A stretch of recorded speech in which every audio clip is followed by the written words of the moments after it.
20 years after the original, The Devil Wears Prada 2 is now in theaters. And all I have to say is, you're not going to Paris. I'm so much better than you. I'm fresh out the theater. Let's break down if this sequel is worth going to see.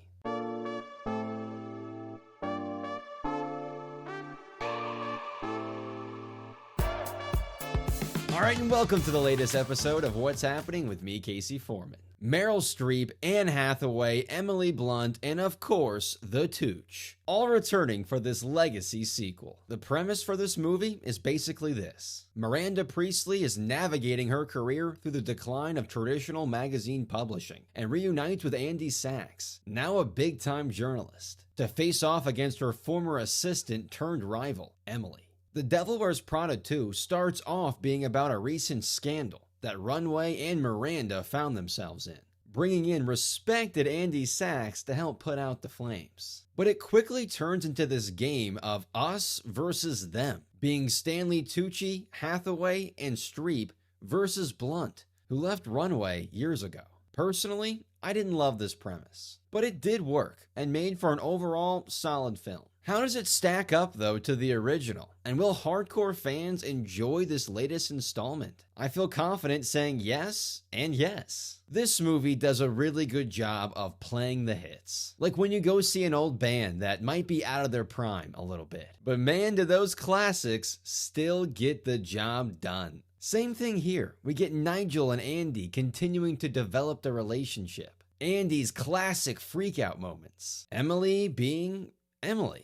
And yet again, some very quotable lines from Meryl Streep. Huge fans of the original are also going to enjoy some of the shots in this sequel of New York City, the fashion shows, and all the different outfit changes. Not as great of a soundtrack, but good enough to make those parts of the movie memorable again. And like I said, a much different plot in this sequel. A big focus on journalism and the dying world of print and hardback copies. I enjoyed it, being a journalism major and a former reporter. I'm not so sure it's going to relate, though, to as many people as the original did, with its straight-up focus on fashion. Don't worry, though. At times, this movie felt like a journalistic fashion spy thriller. And I gotta shout out the performances in this movie. It can be difficult to channel the same character you played 20 years ago, but not the case here. It did feel like Andy Sachs, Emily Charlton, Miranda Priestly, and our sweet king,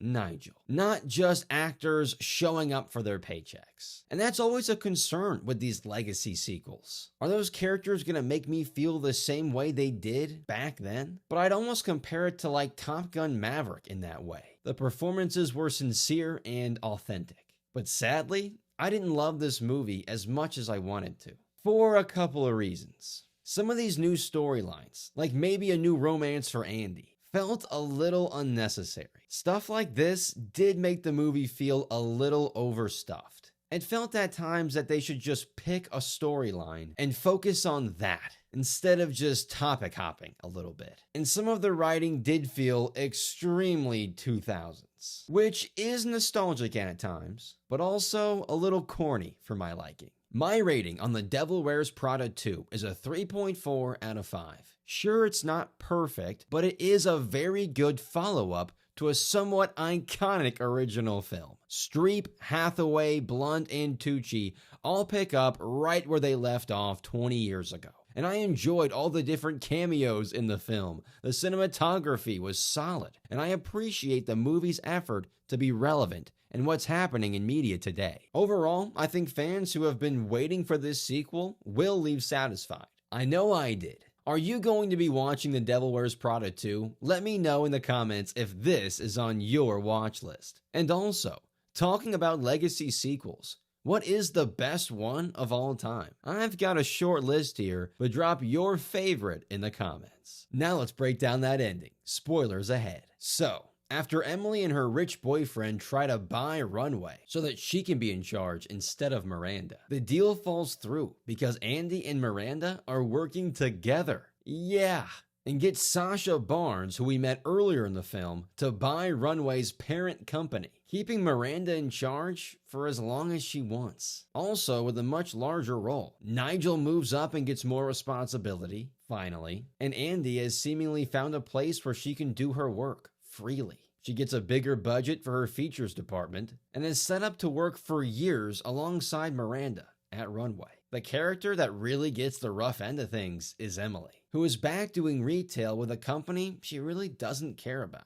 Our show was sponsored by Dubby Energy. Are you tired of the same old energy drinks and how they're making you feel after the fact? Then Dubby's got you covered with an extensive list of clean energy drinks and deals happening all the time. Use our code What's Happening at checkout and get 10% off of your purchase. There's a link in the episode description. Go be better and get energized with Dubby. Definitely felt like her character gets slighted in the sequel a little bit. So nothing crazy really ends up happening. We get a nice, slow, dramatic shot to end the movie, showing our 3 executives in their offices in downtown New York with the classic theme playing in the background. A very good but not great legacy sequel, playing it a little safe in most areas. And that's going to do it for this episode of What's Happening with me, Casey Foreman. Thanks for tuning in. We'll see you next time.